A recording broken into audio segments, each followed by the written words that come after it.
کا مختصر سا پروگرام کسی بڑی کانفرنس سے کم نہیں ہے.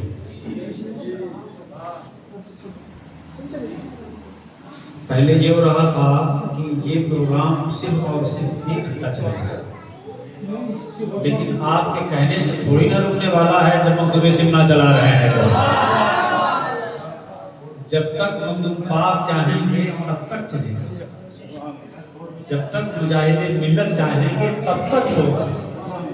نہ آپ کے بند کرانے سے بند ہوگا، نہ آپ کے رکانے سے رکے گا.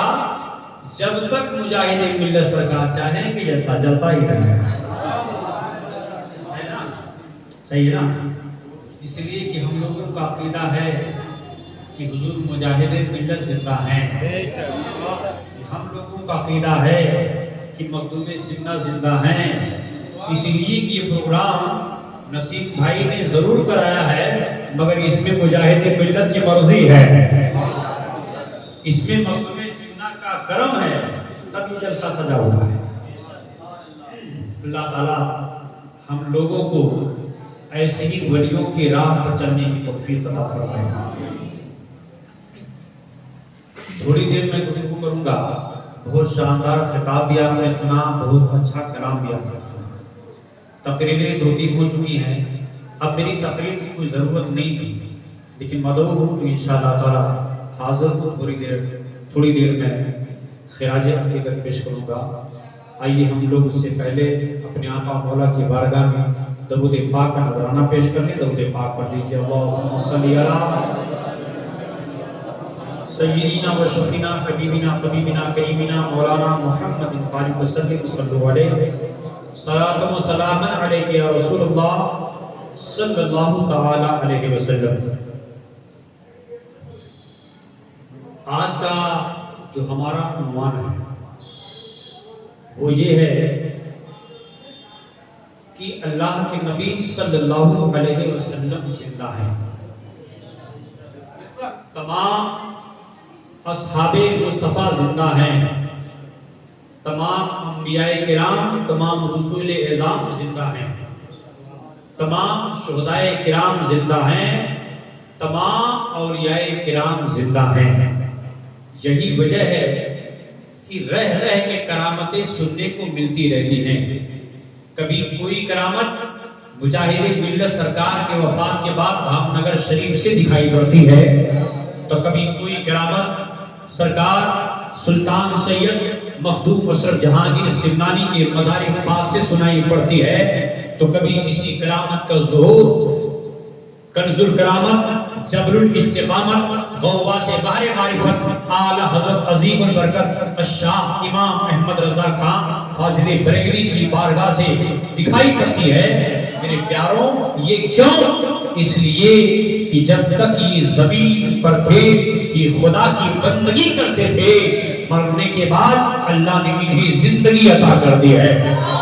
لیکن تعجب تو یہ ہوتا ہے اسی روئے زمین پر کچھ ایسے کارٹون بھی موجود ہیں جو بندگی بھی نہیں کرتے اور وہ بندہ نواز بن جاتے ہیں، جو عبادت بھی نہیں کرتے اور ولی بن جاتے ہیں، جن کے اندر پیروں کی ایک بات بھی نہیں ہوتی ہے اور وہ پیر کامل بن جاتے ہیں. ہم تو کہتے ہیں میاں پہلے تم پیر صاحب کا جو جملہ، جو پیر صاحب کا جو لفظ ہے، اس کا ترجمہ ہی کر کے بتا دو، تب سمجھیں گے کہ تم اوریجنل پیر ہو. نہیں بتا سکتے. آج ہم لوگ تھوڑی دیر کے لیے آئے ہیں، انشاءاللہ تعالیٰ اس عنوان پر آپ سے کچھ بات کرنے کی کوشش کریں گے. ایک بات ہی بتائیے، ہمارے نبی صلی اللہ علیہ وسلم اپنی قبر میں زندہ ہیں کہ نہیں؟ زندہ ہے نا؟ کچھ 1.5 فٹ پاجامہ والے، چلا چلی والے، جن کا وقت چلوں میں گزر رہا ہے، اور وہ سمجھتے ہیں کہ ہم 40 دن میں بہت بڑے مفتی بنے. کہتے ہیں ہم کیسے مان لیں کہ نبی زندہ ہیں؟ اگر نبی زندہ ہیں صلی اللہ علیہ وسلم تو قرآن سے کوئی دلیل سناؤ.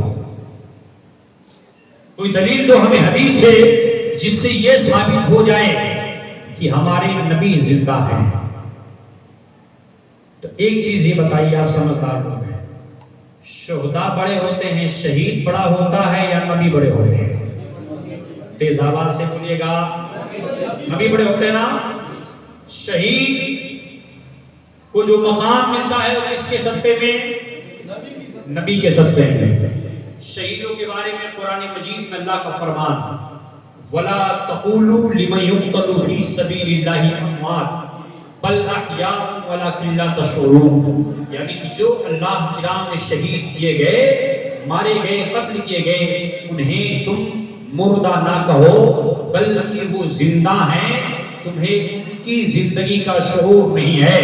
اب ذرا یہ بتائیے، شہید کے بارے میں قرآن کہتا ہے کہ شہید زندہ ہے، شہید زندہ ہے اور نبی زندہ نہیں ہے، یہ کون سا فارمولہ ہے؟ غلام زندہ ہے اور آقا زندہ نہیں ہے، غلام زندہ ہے اور نبی زندہ نہیں ہے۔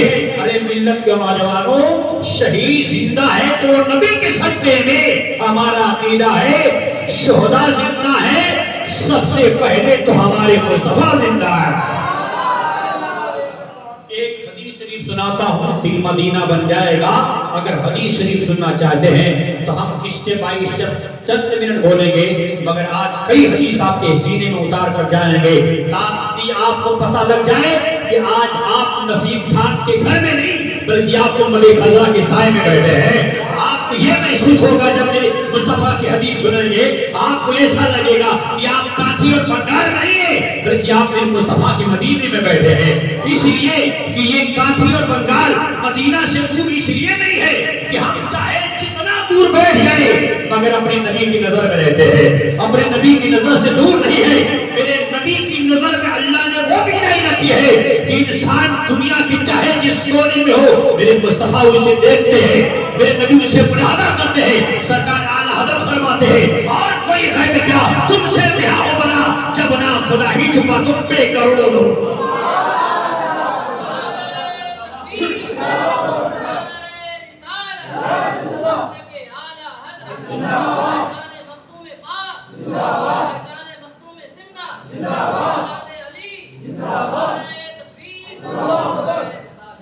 سب سے پہلے ایک حدیث شریف سنا رہا ہوں، آپ سننا چاہتے ہیں کئی بار لہک کر محبت سے سبحان اللہ، اور محبت سے سبحان اللہ۔ آپ دیکھیں یہ حدیث پاک ابن ماجہ شریف میں موجود ہے۔ حدیث پاک یہ ہے، عن ابی الدرداء رضی اللہ تعالی عنہ قال رسول اللہ صلی اللہ تعالی علیہ وسلم اکثر الصلاۃ علی یوم الجمعہ فانه مشهود یشهده الملائکہ وان احدا لم يصلی علی الا اريزت علی صلاته حتى يفرغ منها فقال قلت یا رسول اللہ بعد الموت فقال رسول اللہ صلی اللہ تعالی علیہ وسلم ان اللہ تعالی حرم علی الارض ان تاکل اجساد الانبیاء ونبی اللہ حی یرزق سبحان اللہ۔ حضرت ابو درداء ایک صحابی رسول ہے، وہ روایت کرتے ہیں کہ میرے نبی صلی اللہ علیہ وسلم نے جمعہ کے دن میرے نبی صلی اللہ علیہ وسلم نے ہم سے ارشاد فرمایا، میرے نبی مسجد نبی شریف میں خطاب فرما رہے ہیں، تمام صحابہ موجود ہیں اور میرے نبی نے ارشاد فرمایا کہ اے میرے صحابہ سن لو، تم لوگ آپ لوگ جمعہ کے دن مجھ پہ کثرت سے درود پاک پڑھا کرو، کیونکہ یہی دن ملائکہ کی حاضری کا دن ہے اور ملائکہ کثیر تعداد میں آسمانی دنیا سے نازل ہو کے وہ مجھ پہ درود پاک پڑھا کرتے ہیں۔ تو انہی میں صحابی رسول میں سے ایک صحابی رسول کھڑے ہو گئے، عرض کرتے ہیں یا رسول اللہ صلی اللہ علیہ وسلم آج آپ موجود ہیں تو ہم آج آپ پر درود پاک پڑھ رہے ہیں، لیکن یا رسول اللہ بعد الموت آپ کے مرنے کے بعد کیا حکم ہے، آپ کے وفات کے بعد کیا حکم ہے؟ میرے نبی اپنے صحابہ کا مفہوم سمجھ گئے، میرے مصطفیٰ نے ارشاد فرمایا اے میرے صحابہ سن لو، آپ کا گمان یہ ہے کہ آپ میرے انتقال کے بعد کیا کرو گے؟ ارے میرے صحابہ سن لو، ارے نبیوں کی شان تو یہ ہے کہ ان اللہ تعالی حرم علی الارض ان تاکل اجساد الانبیاء ونبی اللہ حی یرزق۔ اللہ رب العزت نے اس زمین کے لیے نبیوں کی جسموں کو کھانا حرام کر دیا ہے، نبی زندہ ہوتا ہے اسے وہی پہ رزق دیا جاتا ہے۔ اب ذرا مجھے کہنے دیا جائے کاٹھی کے بھولے والے سنی مسلمانوں، مجھے بتایا جائے کہ میرے نبی نے 1400 سال کے پہلے اعلان کیا تھا اس زمین کے لیے نبیوں کے جسموں کو کھانا حرام کر دیا ہے، جب اسی حدیث میں بریلی کے تاجدار کی نظر پڑی پڑی تو پکار اٹھے یا رسول اللہ تو زندہ ہے واللہ، تو زندہ ہے واللہ، نہیں جس میں عالم سے جم جانے والے.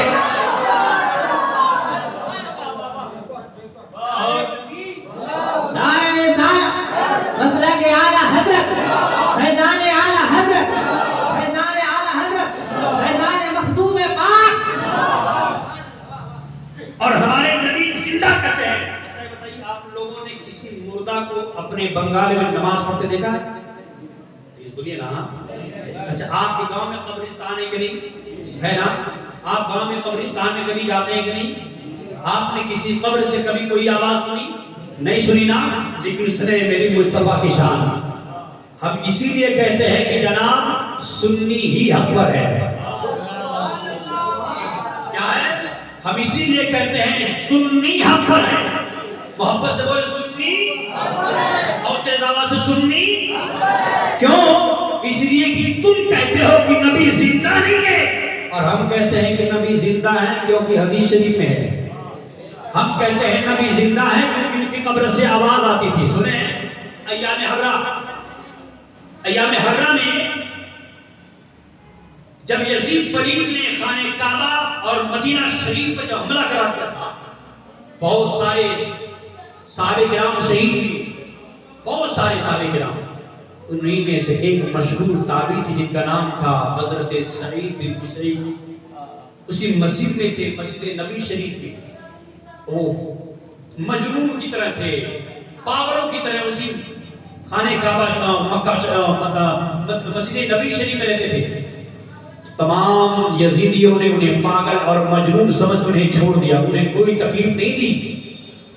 حدیث شریف میں ہے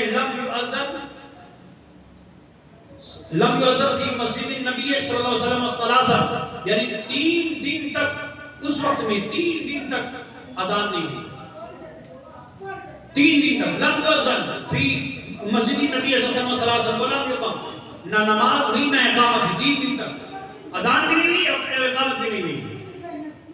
تو اسی حدیث شریف میں ہے حضرت سعید بن مسیب اسی مسجد میں تھے، اسی مسجد میں تھے. فجر کا وقت جب ہوتا تھا، ظہر کا وقت جب ہوتا تھا، عصر کا وقت جب ہوتا تھا، مغرب کا وقت جب ہوتا تھا، عشاء کا وقت جب ہوتا تھا، تو وہ جان جاتے تھے. کیسے جانتے ہیں؟ وہ جانتے ایسے تھے، اس جانتے تھے کہ حضرت سعید بن مسیب مصطفیٰ جان رحمت صلی اللہ علیہ وسلم کے مزار پاک کے قریب تھے، حضور کی قبر کے قریب تھے. اور جیسے ہی نماز کے وقت کا، وہ نماز کا وقت قریب آتا تھا، حضور کی قبر پاک سے گنگناہٹ کی آواز آتی تھی. حضور کی قبر سے گنگناہٹ کی آواز آتی تھی. حضور کی قبر سے آواز آتی تھی. سعید بن مسیب سمجھ جاتے تھے کہ نماز کا وقت ہو گیا ہے، میرے مصطفیٰ نماز پڑھ رہے ہیں، غلام تو بھی نماز پڑھنا شروع کر دے. یعنی کہ حدیث شریف میں وکانا لا یعرف وقت الصلاۃ الا بہمہمۃ، اس کا ترجمہ وکانا لا یعرف وقت الصلاۃ، یعنی کہ وہ نماز کا کے وقت کو جان نہیں پاتے تھے الا بہمہمۃ، مگر گنگناہٹ سے. مگر گنگناہٹ سے. وہ گنگناہٹ کی آواز کہاں آتی تھی؟ وکانا لا یعرف وقت الصلاۃ الا بہمہمۃ یسمعہ من قبر النبی صلی اللہ علیہ وسلم، یعنی جو گنگناہٹ کی آواز آتی تھی وہ میرے مصطفیٰ کی قبر سے سنا کرتے تھے. اب ذرا بتاؤ کہ اگر مصطفیٰ کی قبر سے اگر گنگناہٹ کی آواز آ رہی ہے، اگر گنگناتا کون ہے؟ زندہ گنگناتا ہے یا مردہ گنگناتا ہے؟ میرے نبی نے گنگنا کے بتا دیا، ارے دیوانوں میں مارا نہیں، وہ زندہ ہو.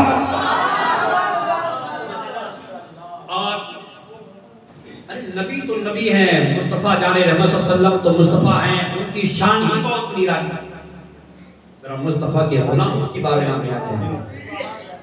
بات چل رہی ہے آج اولیاء کرام کی، مجھے جو بولنا ہے آج اولیاء کرام پر بولنا ہے.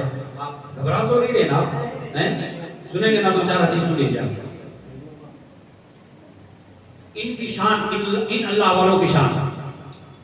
حضرت عائشہ صدیقہ رضی اللہ تعالیٰ عنہ کے تعلق سے حدیث شریف ہے. حضرت عائشہ صدیقہ رضی اللہ تعالیٰ عنہ کے تعلق سے. اچھا بتائیے، جو پردہ کا حکم ہے وہ مردوں سے ہے کہ زندوں سے ہے؟ بولیے نا. جو پردہ کا جو حکم ہے وہ مردوں سے ہے کہ زندوں سے ہے؟ زندوں سے نا تو ایک حدیث شریف سنا دیتا ہوں انشاءاللہ سمجھیں ایمان تازہ ہو جائے گا. عن عائشہ رضی اللہ تعالی عنہا قالت قلت ادخل بیتی الذی فیہ رسول اللہ صلی اللہ علیہ وسلم و ابو بکر. یعنی حضرت عائشہ صدیقہ کہتی ہیں کہ میں اس حجرے میں جب داخل ہوتی تھی، اس حجرے میں جس میں پیارے آقا صلی اللہ علیہ وسلم آرام فرمائے، اس حجرے میں جب داخل ہوتی تو کہتی ہے کہ وَإِنِّي وَاجِبٌ صَوْبِي، یعنی کہ سر پہ دوپٹہ نہیں ہوتا تھا. اور کیوں نہیں ہوتا تھا؟ کہتی وَأَقُولُ إِنَّمَا هُوَ زَوْجِي وَأَبِي. وہ کہتی تھی کہ قبر میں جو لیٹے ہیں وہ میرے ایک تو میرے ابو ہیں اور ایک میرے شوہر ہیں. سبحان اللہ. حضرت عائشہ کہہ رہی ہے کہ جب حجرے مبارکہ میں جاتی جس میں حضور صلی اللہ علیہ وسلم کا حکم ہے تو وہ کہتی ہیں کہ وَإِنِّي وَاجِبٌ صَوْبِي، کہ سر پہ دوپٹہ نہیں ہوتا تھا. تو کیا کیوں بغیر دوپٹے کے کیوں جاتی تھی؟ تو کہتے ہیں اس لیے کہ انما ہوا زوجی وابی، اس حجرے میں دو لوگوں کو دفن کیا گیا، دو لوگوں کی قبر ہے، ایک ہے میرے شوہر اور ایک ہے میرے والد حضرت صدیق اکبر. اب آگے کی حدیث کیا ہے؟ فلما دفن عمر معهم فوالله ما دخلته الا وانا مشدودۃ علی ثيابي حیاء من عمر. یعنی کہتی ہے لیکن جب اسی حجرے میں جب حضرت عمر کا انتقال ہو گیا اور جب انہیں اس حجرے میں دفن کر دیا گیا تو کہتے ہیں کہ ما دخلت الا وانا مشدودۃ علی ثيابي، اس حجرے میں میں جاتی ہی نہیں تھی جب تک اچھے سے میں چادر نہ اوڑھ لوں. جب بھی جاتی تھی چادر اوڑھ کر جاتی تھی. حضرت عمر سے حیا کی وجہ سے، حضرت عمر سے شرم آتی تھی. کیوں؟ اے میرے ملت کے نوجوانوں، یہ سمجھنے کی بات ہے، یہ صحابہ کا عقیدہ ہے. حضرت عائشہ صدیقہ رضی اللہ تعالی عنہا یہ حدیث بیان کر کے آپ اپنا عقیدہ صاف کر رہی ہے کہ اس قبر میں جو لیتے ہیں میرے نبی بھی دیکھتے ہیں، میرے والد بھی دیکھتے ہیں، حضرت عمر بھی دیکھتے ہیں. لیکن پہلے اس لیے جاتی تھی کیونکہ وہ میرے باپ اور صدیق اکبر میرے باپ اور میرے شوہر تھے. لیکن بعد میں اس لیے نہیں جاتی تھی، اور جب جاتی تھی تو چادر اوڑھ کے جاتی تھی کیونکہ اس میں حضرت عمر علیہ فرما ہے. حضرت عمر سے شرم آتی تھی. میرے پیارے ذرا بتائیے آپ حضرت عمر دیکھ رہے ہیں نا، ان کا عقیدہ حضرت عائشہ کا یہ زندہ ہے، یہ دیکھتے ہیں اس لیے تو چادر اوڑھ کے جا رہی ہے. اگر عمر دیکھتے نہیں، دیکھنے کی صلاحیت نہیں ہوتی تو حضرت عائشہ وہ چادر کیوں اوڑھتی؟ ہم اسی لیے کہتے ہیں میرے بھائیوں، اسی ادھر ادھر کے بہکاوے میں مت جانا. قسم خدا کی سنی ہی حق پر ہے کہ جو آج ہمارا عقیدہ ہے کہ حضور مجاہد ملت زندہ ہے، یہ ہمارا عقیدہ نہیں ہے. یہ عقیدہ حضرت عائشہ صدیقہ کا ہے، یہ عقیدہ حضرت صدیق اکبر کا ہے، یہ عقیدہ حضرت فاروق اعظم کا ہے، یہی عقیدہ حضرت عثمان غنی کا ہے، یہ عقیدہ خواجہ غریب نواز کا ہے، یہی عقیدہ احمد کا ہے، یہی عقیدہ سرکار مخدوم مصطفیٰ سمنانی کا ہے، اور یہی عقیدہ تمام اہل سنت والجماعت کا ہے. یہ بہت پیاری بات سنانے جا رہا ہوں. کہتے ہیں جی دھام نگر جب مصیبت میں پھنستے ہو تو دھام نگر جاتے ہو، مجاہد ملت کی بارگاہ میں جاتے ہو. شرک ہے، نکاح ٹوٹ جائے گا، مت جاؤ.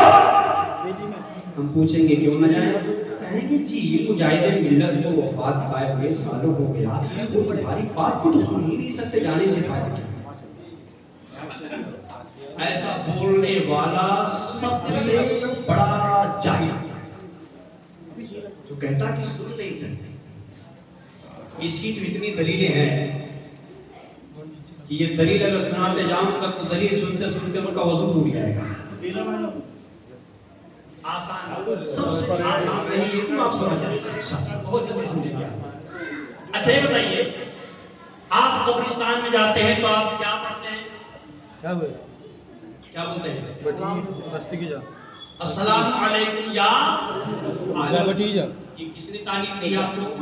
حضرت عائشہ صدیقہ رضی اللہ تعالی عنہا نے عرض کی یا رسول اللہ صلی اللہ علیہ وسلم ہم جب قبرستان میں جائیں تو آپ تعلیم دیں، قبرستان میں جانے والے تو کیا پڑھیں؟ اللہ کے نبی نے فرمایا کہ جاؤ جب قبرستان میں تو سلام کرو السلام علیکم یا اہل القبور، اور ایک دوسری یا اہل الدیار، یہ بھی ذکر ہے. یعنی کہ اے قبر والوں السلام علیکم، یہی نام ہے اس کا، اے قبر والوں السلام علیکم. اچھا بتائیے اگر قبر والے مردے سلام سنتے نہیں تو نبی نے سلام کی تعلیم کیوں دی؟ آپ پڑھے لکھے لوگ ہیں، ذرا سوچیے گا غور سے، میں جتنے جملے بول رہا ہوں سوچیے گا. اگر سلام مردے سنتے نہیں تو حضور نے سلام کرنے کے لیے کیوں کہا؟ سلام کرنے کی تعلیم اگر میرے مصطفیٰ نے دی، اس کا مطلب یہ ہے کہ وہ قبر والے سنتے ہیں، وہ قبر والے سنتے ہیں. ایک پوائنٹ اور سنیے آپ، حضور نے یہ نہیں کہا کہ جب قبرستان جانا تجھے کہنا السلام علیکم یا اہل الصلاۃ، اے نمازیوں تم پر سلام سیکھو، یہ نہیں کہا ہے. حضور نے حاجی سے سلام کرنے کا حکم نہیں دیا. حضور نے یہ نہیں کہا کہ متقی سے سلام کرو، پرہیزگار سے سلام کرو، ایسا نہیں ہے. حضور نے عام طور پہ کہا کہ جب قبرستان میں جاؤ تو کہو السلام علیکم. پتا چلا کہ اس قبرستان میں جو نمازی ہے وہ بھی سلام سنتا ہے، جو متقی ہے وہ بھی سنتا ہے، جو شرابی ہے وہ بھی سنتا ہے، جو جوانی ہے وہ بھی سنتا ہے. اب مجھے کہنے دیا جائے کہ جب بے نمازی سن سکتا ہے تو مجاہد ملت. اچھا ایک منٹ اور، ایک چیز اور سنیے آپ، ایک حدیث شریف اور سن لیجیے آپ، بہت بڑی دلیل ہے. حدیث شریف میں بخاری شریف حدیث ہے، انس ان النبی صلی اللہ علیہ وسلم قال العبد اذا قضي في قبره وصلي عليه وتولى وذهب اصحابه حتى انه يسمع قران عليه. یعنی حضرت انس رضی اللہ عنہ روایت کرتے ہیں کہ میرے نبی صلی اللہ علیہ وسلم نے ارشاد فرمایا کہ جب کسی بندے کا انتقال ہو جاتا ہے، العبد اذا قضي في قبره، اور جب بندے کا انتقال ہو گیا اسے نہلایا گیا، کفن پہنا کے جب اسے قبر میں لٹایا گیا، العبد اذا قضي في قبره، جب اسے قبر میں لٹا دیا گیا، وتولى وذهب اصحابه، مٹی چڑھا دی گئی، اور جب اس کو دفن کرنے والے لوگ جب دفن کر کے جب جانے لگتے ہیں تو حدیث شریف کے الفاظ ہے حتی انہو یسمع قرآن علیہ، یعنی کہ وہ مردہ جسے قبر میں دفن نہیں کیا گیا ہے وہ جانے والوں کی جوتیوں کی آواز سنتا ہے. اب مجھے کہنے دیا جائے میرے نبی نے جو جملہ کہا، یعنی کہ قبر میں جو مردہ لیٹا ہے وہ جانے والوں کی جوتیوں کی آواز سنتا ہے. اللہ کی قسم، وہ نمازی ہو تب بھی سنتا ہے، وہ پرہیزگار ہو تب بھی سنتا ہو، وہ بے نمازی ہو تب بھی سنتا ہو، شرابی ہو تب بھی سنتا ہو. میرے نبی نے کہا العبد اذا قضي في قبره، یعنی کہ ہر بندے کے لیے میرے نبی نے کہا کہ جب اسے دفن کیا جاتا ہے، مٹی دینے کے بعد جب لوگ جاتے ہیں تو جانے والوں کی جوتیوں کی آواز وہ مردہ سنتا ہے. اب مجھے کہنے دیا جائے کہ جب آپ مردہ کی سماعت کا یہ عالم ہے تو مجاہد ملت کی سماعت کا عالم کیا ہوگا، مقتول سنت کی سماعت کا عالم کیا ہوگا. اعلیٰ حضرت کتنے سنتے ہوں گے، غریب نواز کتنے سنتے ہوں گے، میرے مصطفیٰ کتنے سنتے ہوں گے. بریلی کی تعداد نے تبھی تو کہا تھا کہ یا رسول اللہ مصطفیٰ جان رحمت پہ لاکھوں سلام، شمع بزم ہدایت پہ لاکھوں سلام، دور و نزدیک کے سننے والے وہ کان، گانے والے کرامت پہ لاکھوں سلام. اور اچھا یہ بتائیے سنتا کون نہیں ہے؟ بولتے مجاہد ملت نہیں سنتے ہیں. ارے بے تجھے معلوم ہے کیا مجاہد ملت نہیں سنتے ہیں؟ سنتا کون نہیں ہے؟ بولیے نا کون نہیں سنتا ہے؟ پہرا نہیں سنتا ہے. کون نہیں سنتا ہے؟ آپ کنفیوز ہے کیا اس میں؟ کون نہیں سنتا ہے؟ اچھا اس پہ ایک بات یاد آ گئی. دو بڑے گہرے دوست تھے، ایک اندھا ایک بہرا ہے، دونوں میں بڑی گہری دوستی تھی. ایک دن اندھا بیچارہ بیمار ہو گیا تو بہرے نے سوچا کہ ہمارے مصطفیٰ کا فرمان ہے کہ جب کوئی مومن، جب کوئی شخص بیمار ہو جائے تو اس کی عیادت کرو. اور عیادت کرنے کی فضیلت میرے مصطفیٰ نے یہ فرمائی کہ جب کسی شخص کا، جب کوئی شخص بیمار ہو جائے اور جب کوئی شخص اس کی عیادت کے لیے اپنے گھر سے قدم رکھتا ہے، میرے نبی فرماتے ہیں کہ وہ اپنے جنت کے باغوں میں اپنا قدم رکھتا ہے. اور جب تک عیادت کر کے واپس نہیں آ جاتا، میرے نبی فرماتے ہیں تب تک وہ جنت کے باغوں میں ٹہلتا رہتا ہے. تو بہرے نے سوچا یار چلو عیادت کر کے آتے ہیں. پھر سوچا کہ آنے سے مطلب کیا، ہم تو بہرا آدمی ہیں، وہ جو بولے گا ہم تو سنیں گے. ایک پلاننگ کرتا ہے. پلاننگ کیا بنایا؟ جاؤں گا قبر کا، جاؤں گا اسپتال، سب سے پہلے کہوں گا السلام علیکم میرے دوست. تو میرا دوست جب اپنی زبان کو ہلائے گا تو میں سمجھ جاؤں گا کہ وہ جواب دے رہا ہے.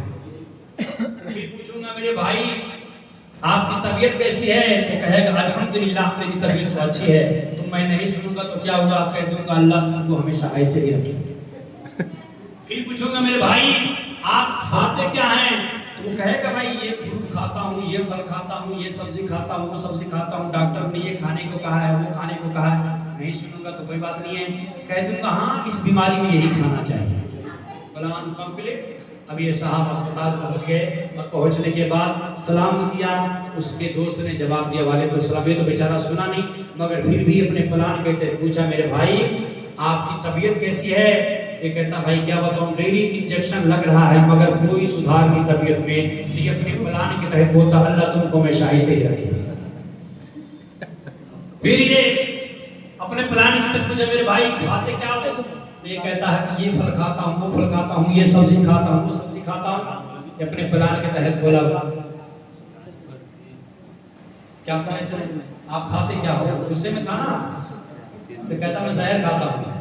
یہ بولا بھائی اس بیماری میں تو یہی زیادہ لابھ دائک ہے. تو بہرا نہیں سنتا ہے. کون نہیں سنتا ہے؟ بہرا نہیں سنتا ہے مگر مرنے کے بعد بہرا بھی سننے لگتا ہے. حدیث شریف کیا ثابت ہے کہ مرنے کے بعد بہرا بھی سننے لگتا ہے. جب اسے قبر میں لٹاتے ہیں اور لٹا کے جب جانے لگتے ہیں تو وہ بھی جانے والوں کی جوتوں کی آواز سنتا ہے.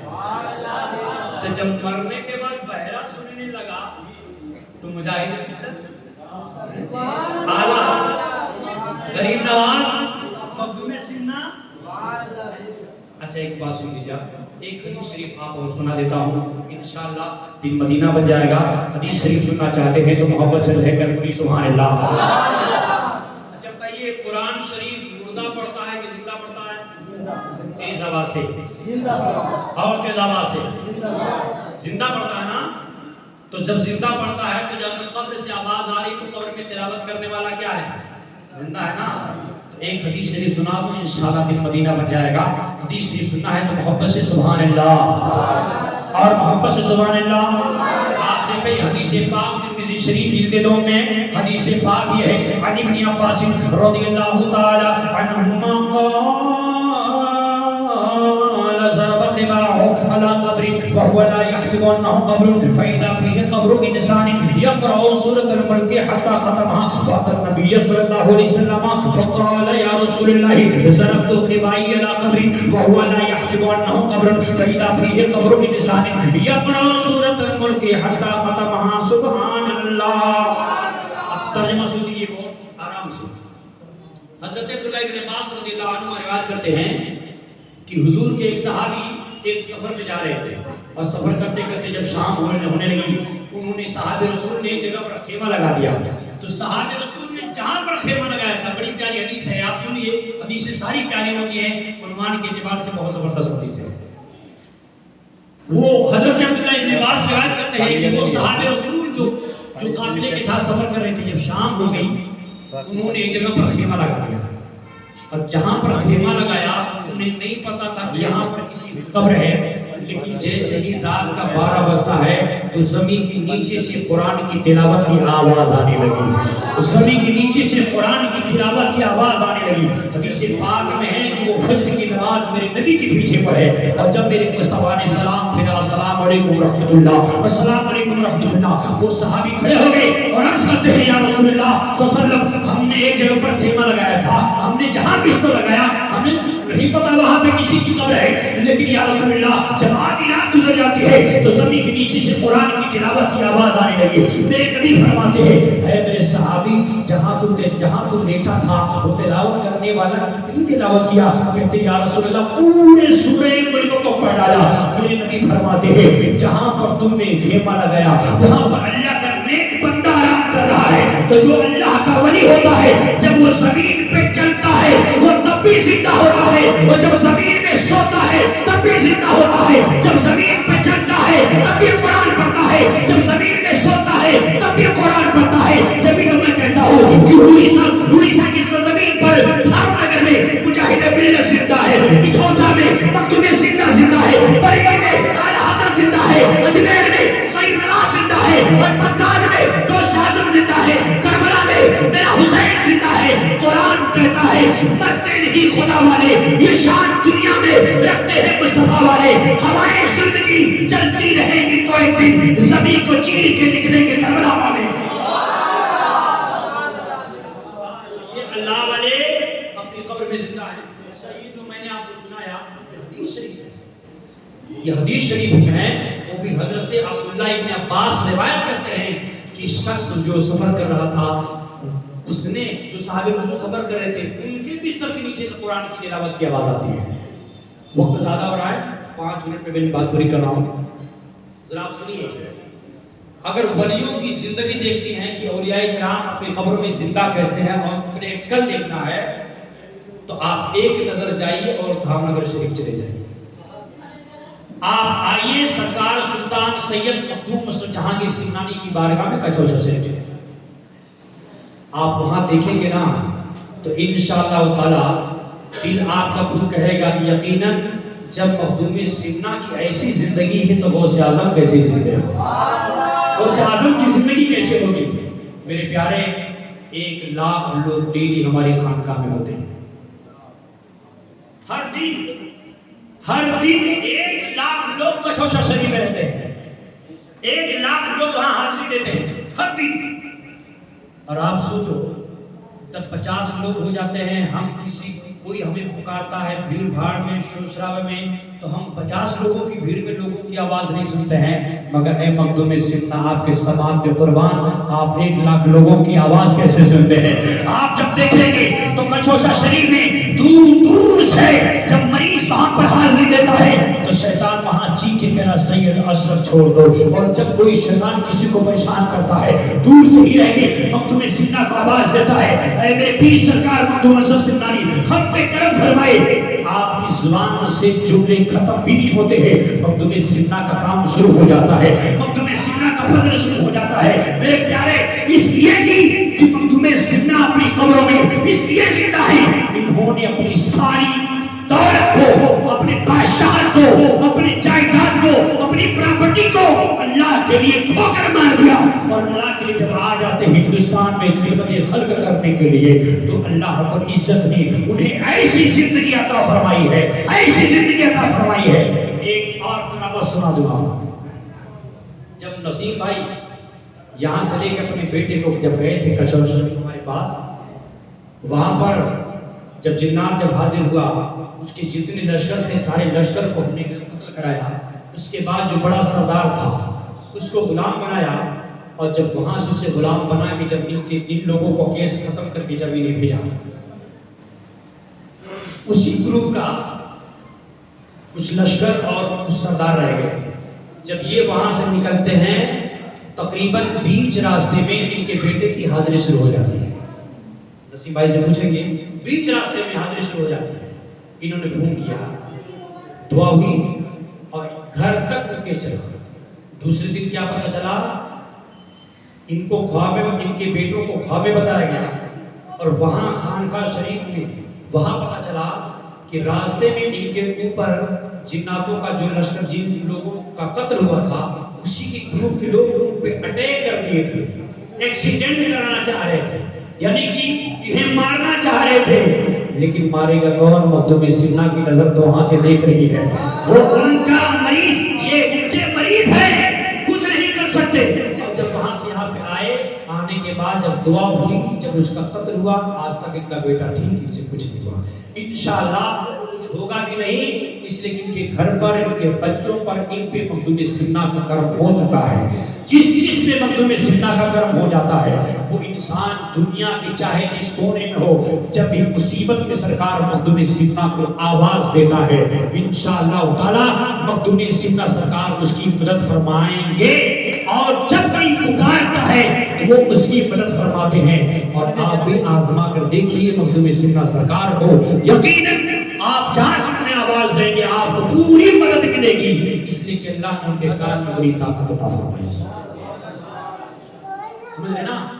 مخدوم پاک تو بہت بڑے ہیں، ان کی کرامت آپ سنیے ذرا. 2 منٹ بات پوری کر رہا ہوں، 2 منٹ میں مخدوم سمنا کی کرامت سنا دیتا ہوں. مخدوم پاک کون ہے؟ مخدوم پاک کے اتنے کان کیسے ہیں، کتنوں کی آواز، کسی کی حاضری بنگال سے چل رہی ہے، تو کسی کی حاضری دہلی میں چل رہی ہے، کسی کی حاضری جموں کشمیر میں چل رہی ہے، کسی کی حاضری بنگلہ دیش میں چل رہی ہے، کسی کی حاضری اڑیسہ میں چل رہی ہے، جگہ جگہ یہاں کے لوگ کچا شریف جاتے ہیں، سب کی حاضری چل رہی ہے، مخدوم پاک کس کس کی آواز سنتے ہیں؟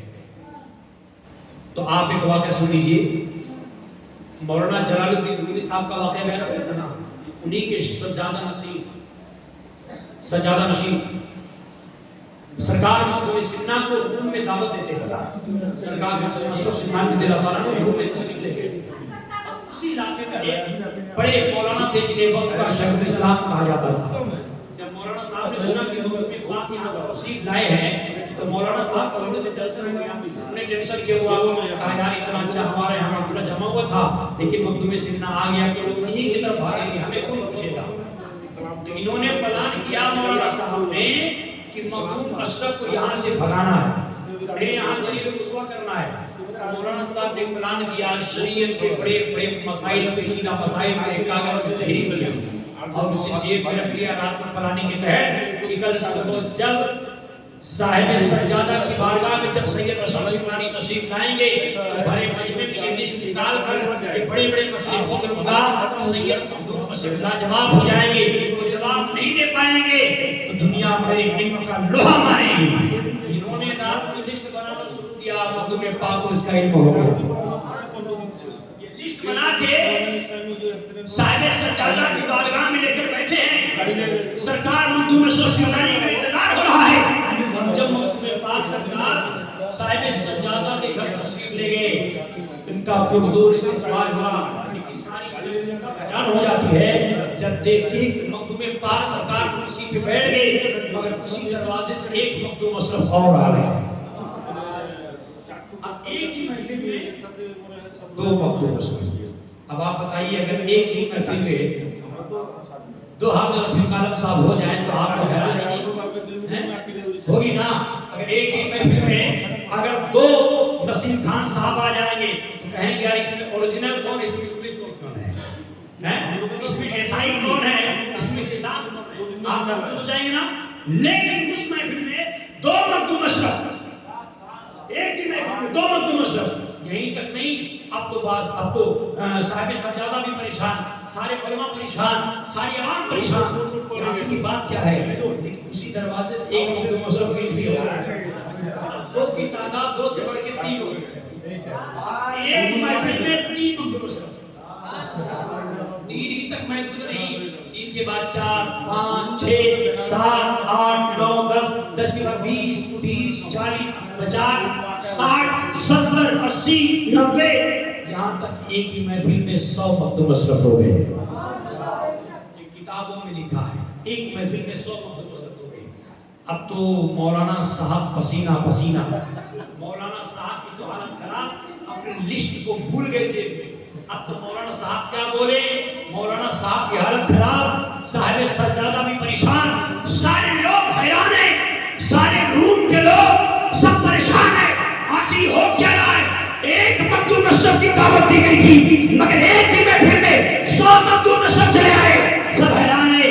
جب کوئی کچھ نہیں بولتا ہے، کسی کی زبان کھولنے کی ہمت نہیں رہ گئی، تب مخدوم سمنا سرکار مولانا کی طرف مخاطب ہوئے کہتے ہیں، مولانا جو جیب میں تم نے لسٹ رکھا ہے نکالو اور پوچھو 100 اشرف میں سے کس سید اشرف سے سوال کرنا چاہتے ہو، پوچھو، یہ جواب تجھے جواب دیا جائے گا۔ مولانا اٹھے، جا کر صاحب سجادہ کے قدموں پہ گر گئے، کہا حضور مجھے معاف فرما دے، مجھ سے غلطی ہو گئی، مجھے سید اشرف سے معافی دلا دے، مجھے ڈر لگ رہا ہے ان کے جلال سے میں کہیں کر کے راکھ نہ ہو جاؤں۔ یہی وجہ ہے کہ ایک مخدوم سمنا سرکار جب کچھوچا میں ہے لیکن جب کوئی بہار سے پکارتا ہے اس کی آواز سنتے ہیں، جب کوئی اڑیسہ سے پکارتا ہے اس کی آواز سنتے ہیں، جب کوئی بنگال سے پکارتا ہے اس کی آواز سنتے ہیں، جب کوئی کشمیر سے پکارتا ہے اس کی آواز سنتے ہیں۔ اس لیے کہ ایک محفل میں جب مخدوم پاک کا 100 جسم ہو سکتا ہے تو ایک ہی جسم میں وہ لاکھوں کے گھر جا سکتے ہیں، لاکھوں کی آواز سن سکتے ہیں۔ اس لیے یہ کرامت میرے غوث اعظم نے ایک ہی دن میں ایک ہی وقت میں 70 مریدوں کے گھر دعوت کھا کے بتا دیا تھا، یہ میری شان ہے، یہ میرے اولادوں کی بھی شان ہے۔ سمجھ لینا؟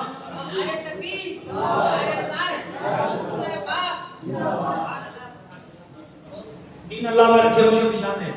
اب کہتے ہیں اتنی تیز مدد حضور مجاہد ملت کو یہاں سے پکارو 1 سیکنڈ لگے گا مدد ملنے.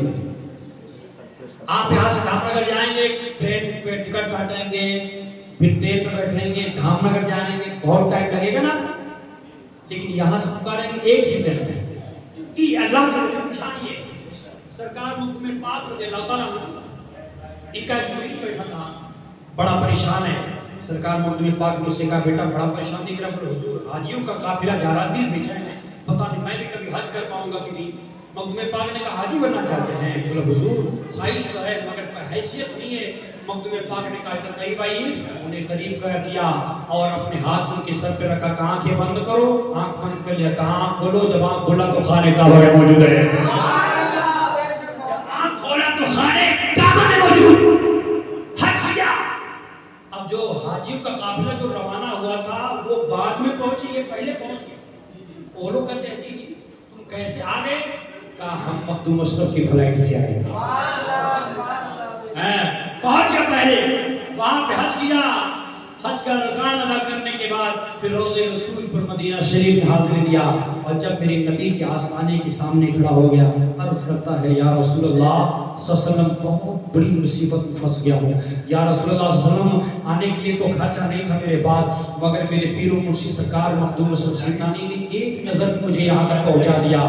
آنے کا جگاڑ تو ہو گیا تھا جانے کا جگاڑ نہیں بن پا رہا ہے اس لیے کہ میرے پیر و مرشد تو یہاں پہ نہیں ہے. میں کہوں کہ اس سے بہت بری طرح پھنس چکا ہوں. یا رسول اللہ آپ ہی کوئی انتظام فرمائے. یہ دعا کر رہے تھے جیسے ہی اپنی دعا سے فارغ ہوا جیسے ہی بچہ کو کیا دیکھا کہ جنت البقیع میں بی بی فاطمہ الزہرا کے مدار پاک پہ سرکار مخدوم اشرف سنانی فاتحہ پڑھ رہے ہیں اور مخدوم پاک آگے بڑھے. کہا میرا مرید جہاں سید اشرف کو پکارتا ہے اشرف وہی اسے مل جائے گا.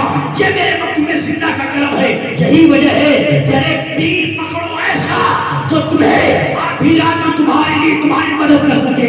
تو ایسا پیر پکڑو جو رات کے تہائی حصے میں جنگلوں میں بیابان میں ہر جگہ تمہاری مدد کر سکے. اس پیر کا نام مجاہد ملت ہے. اس پیر کا نام مخدوم سنہ ہے. اس پیر کا نام اعلیٰ حضرت ہے. اس پیر کا نام غریب نواز ہے. اس پیر کا نام غوث اعظم ہے. سمجھ نا. تو ہمیں چاہیے ہم آپ کو کچوچا شریف کی دعوت کیوں دے رہے ہیں؟ آپ یہاں پریشان ہیں ہر آدمی پریشان ہے کچھ نہ کچھ پریشانی سب کی لگی ہوئی ہے. آپ کا پیسہ بھی یہاں برباد ہو رہا ہے. کوئی 40,000 میں بندش کیا تو کوئی 50,000 کی بندش کیا تو کوئی 1 لاکھ کی بندش کیا. کوئی نتیجہ نہیں آپ کا. آپ 500 روپے کی ٹکٹ سے آپ کا چھوچا پہنچ جائیں گے. 500 روپے کی ٹکٹ سے 1,500 روپے آپ کے روم کا کرایہ جاتا ہے. 1,500 روپے 2,000 کھانے پینے میں خرچ ہوگا. 500 روپے واپس آ جائیں گے آپ. لیکن فیض سرکار مخدوم اشرف سنانی کی بارگاہ میں بڑے سے بڑے مرض والا انسان جب کچھوچا میں پہنچتا ہے اسے ایک نئی زندگی ملتی ہے. کچھوچا میں انسان اگر بیماری سے شفا پا جائے تو کوئی تعجب نہیں ہے. کچھوچا تو وہ سرزمین ہے جہاں بے جان پتھر بھی بول دیتے ہیں جہاں پتھر بھی کلمہ پڑھ دیتا ہے. تو میرے پیارے جب پتھر میں جان پیدا کر سکتے ہیں مخدوم سنہ تو انسان جب بیمار ہو سے شفا مل جائے تو کیا تعجب. یہی ہے بنارس میں مخدوم پاک سرکار ایک جگہ کو مندروں کے بغل میں خیمہ لگا دیتے ہیں. جہاں مندر وہیں پہ خیمہ لگا دیا آپ نے اپنا خیمہ لگا دیا. اور جب پجاری لوگ باہر بیٹھے مخدوم سنہ بھی باہر بیٹھے بات آ گئی مذہب کی کس کا مذہب سچا مذہب.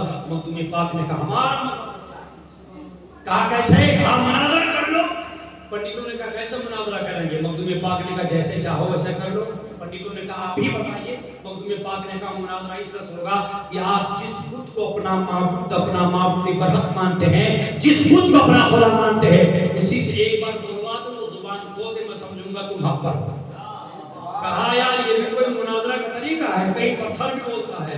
کہا جب پتھر مجبور ہو تو خدا کیسے ہو سکتا ہے؟ تو خدا تو مجبور نہیں ہوتا ہے. وہ لوگ کہتے ہیں پھر ہم کیسے مان لیں کہ آپ کا مذہب سچا مذہب مطلب ہے کہا آ جاؤ میدان میں. مخدوم سمنا نے سب کو بلایا, انہی کے مندروں کی طرف, انہی کی بتوں کی طرف مخاطب ہو کے مخدوم پاک کہتے ہیں اے مندروں کی بتوں, اگر تم اسی خدا کی مخلوق ہے جس خدا نے میرے رسول کو حق کے ساتھ بھیجا ہے تو پڑھ کر لا الہ الا اللہ. مندر ایک مندر نہیں, جتنے مندر تھے ہر خود سے آواز آتی ہے لا الہ الا اللہ محمد رسول اللہ. نکاح ولی میں وہ تاثیر دیکھی, بدلتی ہزاروں کی تقدیر دیکھی. مخدوم سمنا نے جب کلمہ بتوں کو پڑھایا, اب وہ پنڈت کہتے ہیں جس بت کو ہم آج تک خدا مانتے رہے وہ ہماری بات نہ مانا, سید اشرف کی بات مان گیا. یقیناً ان کا مذہب سچا مذہب ہے. کہا حضور ہمیں کلمہ پڑھا کے داخل اسلام کر لیں. 1000 پنڈت ایک دن میں, 1000 پنڈت ایک دن میں کلمہ پڑھ کے مسلمان ہو جاتے ہیں. 1000 پنڈت ایک دن میں کلمہ پڑھ کے مسلمان ہو گئے تو آپ ایک سوچیے 1000 پنڈت کی کتنے وقت مسلمان ہوئے ہوں گے. ایسے بہت کرامتیں ہیں سرکار مخدوم سمنانی کی. زیادہ وقت ہو رہا ہے, محفل چھوٹی سی ہے, پروگرام بہت لمبا ہو چکا ہے, اس لیے اب زیادہ نہیں بتا کر ایک آخری چھوٹا سا واقعہ سنا کے بعد ختم کر دیتا ہوں. مخدوم پاک کی ایک بلی کی کرامت سن لیجیے کہ خواجہ شریف میں سرکار مخدوم اشرف کی بلی کا مزار شریف ہے. نسیم بھائی گئے تھے, آپ ان سے پوچھیں گے جنہیں وہاں پر بلائی بلی, یعنی کہ ہماری دیہات کی زبان میں بلائی بلی کو بلائی کہتے ہیں. تو بلی کا مزار, بلی کی قبر ہے. اس بلی کی خاصیت, اس کا کمال بتاؤں آپ کو میں. جہاں مخدوم سمنا کے مزار شریف پر جنات کا قتل ہوتا ہے, جنات کو ذبح کیا جاتا ہے, وہی مخدوم پاک کی بلی کی قبر پر بھی وہاں پر جناتوں کا ذبح ہوتا ہے, اس کا بھی وہاں پر قتل ہوتا ہے. اب وہ بلی غلام بلی نہیں تھی, سرکار مخدوم اشرف سمنانی کی بارگاہ کی بلی, اسے مخدوم سمنا کے کمال سے اتنا عطا ہو چکا تھا کہ مخدوم پاک کی خانقاہ میں کتنے مہمان آئیں گے, کتنے مہمانوں کا کھانا بنے گا, مخدوم پاک کسی بھی نہیں بتاتے تھے, ساری خبر بلی دیتی تھی.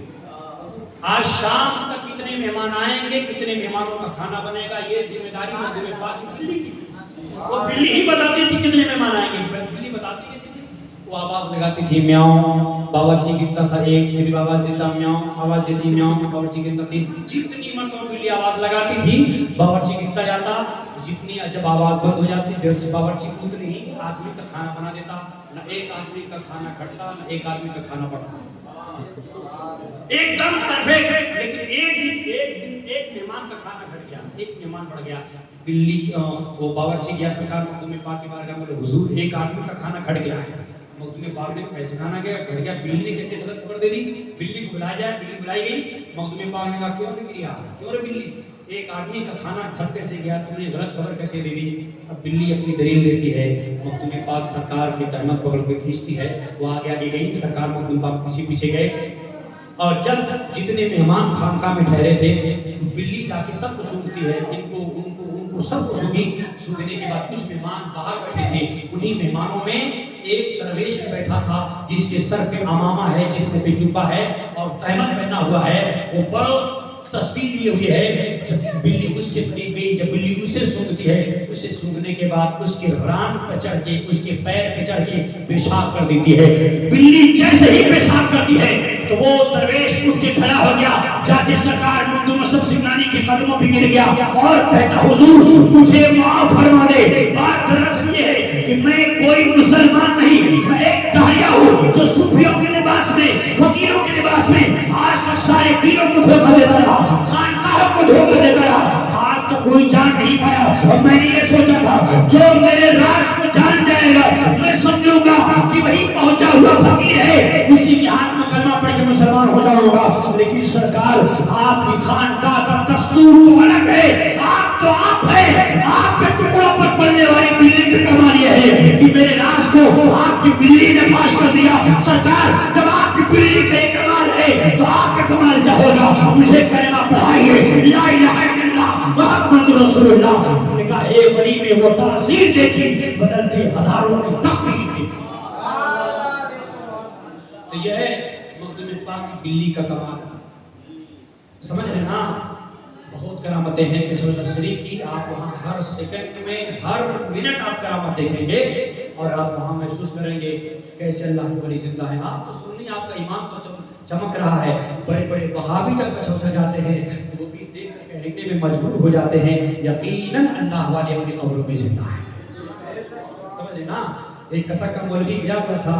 جب وہ وہاں پہ گیا تو اس نے کہا یار ہم تو آج تک جانتے تھے اپنی کتابوں کے پڑھ کر کہ مزاروں پہ جانے سے کوئی فائدہ نہیں ہے, لیکن کچھوچا شریف جب آیا ہوں تو میری آنکھ کھل گئی ہے اور میں دیکھ رہا ہوں کہ میری بیوی کو کوئی کچھ بول بھی نہیں رہا ہے. آٹومیٹک میری بیوی بول رہی کہ سید اشرف چھوڑ دو. تو میں نے کہا میاں اگر اشرف سرکار نے پکڑا نہیں ہے تو تمہاری بیوی ایسا بول کیوں رہی ہے؟ اور اگر اشرف سرکار نے پکڑا ہے تو 600 سال کے پہلے انتقال ہوا تھا. اگر مخدوم سینا زندہ نہیں ہے تو پکڑے کیسے ہے؟ پتا چلا مخدوم پاک زندہ ہے. مان لیا وہ وہابی جو چیخ چیخ کر جب سے میں کہتا تھا کہ چراغ نہیں جلانا چاہیے, ہر جمعرات کو مخدوم پاک کا چراغ جلاتا ہے. جو کہتا فاتحہ نہیں کرنا چاہیے, ہر جمعرات کو مخدوم پاک کے نام سے وہ مولوی فاتحہ کرتا ہے. جو کہتا ہے کہ کچھوچا نہیں کرنا چاہیے وہ بھر بھر کے مریض کو کچھوچا بیچ رہا ہے. تو پتا چلا کہ کچھوچا شریف وہ بارگاہ ہے, اللہ کے ولیوں کی وہ بارگاہ ہے جہاں بڑے بڑوں کا عقیدہ سمجھ جاتا ہے. اللہ ہم لوگوں کو سرکار مخدوم اشرف زندانی کے فیضان سے اللہ مالا مال فرمائے. حضور مجاہد ملت کی بارگاہ سے اللہ ہم سب کو فیضیاب فرمائے. حضور حبیب ملت کہ عمر میں اللہ ان کی عمر میں بے پناہ برکت عطا فرمائے, ان کی حفاظت فرمائے اور ہم نے بیان میں کوئی خطا کی کوئی غلطی اللہ اسے معاف فرمائے. علماء کرام کے ان کے علم میں ان کی عمر میں اللہ رب العزت بے پناہ برکتوں کا نزول فرمائے اور ہر آفت و بلیا سے ان کی اللہ حفاظت فرمائے اور ہم سب کو احکام شریعت کے اللہ چلنے کی توفیق رفیق عطا فرمائے. خصوصیت کے ساتھ صاحب خانہ کو اللہ تمام آفت و بلیا سے ان کی حفاظت فرمائے, ان کے بچوں کو خوب کامیابی کو منزل عطا فرمائے. وآخر دعوانا الحمدللہ رب العالمین. السلام علیکم ورحمۃ اللہ وبرکاتہ.